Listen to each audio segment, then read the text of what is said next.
My fellow Minnesotans, what's happening in Minnesota right now defies belief.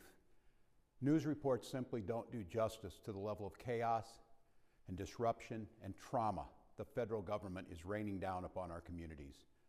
2,000 to 3,000 armed agents of the federal government have been deployed to Minnesota.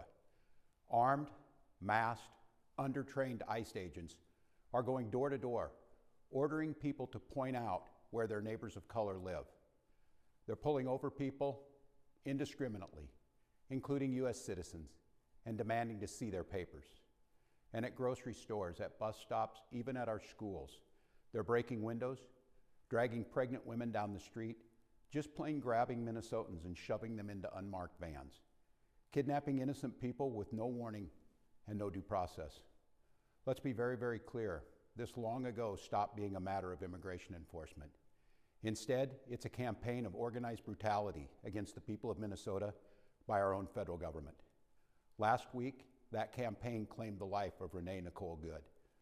We've all watched the video. We've all seen what happened. And yet, instead of conducting an impartial investigation so we can hold accountable the officer responsible for Renee's death, the Trump administration is devoting the full power of the federal government to finding an excuse to attack the victim and her family. Just yesterday, 6 federal prosecutors, including the longtime career prosecutor leading the charge to investigate and eliminate fraud in our state's programs, quit their jobs rather than go along with this assault on the United States Constitution. But as bad as it's been, Donald Trump intends for it to get worse. This week, he went online to promise that, quote, "the day of retribution and reckoning is coming." That's a direct threat against the people of this state, who dared to vote against him 3 times and who continue to stand up for freedom with courage and empathy and profound grace. All across Minnesota, people are stepping up to help their neighbors who are being unjustly and unlawfully targeted.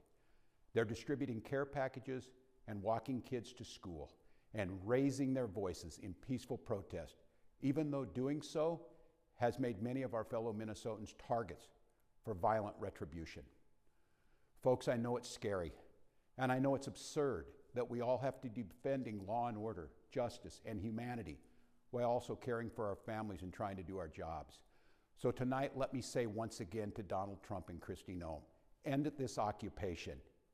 You've done enough. Let me say 4 critical things to the people of Minnesota. 4 things I want you to hear as you watch the news and look out for your neighbors.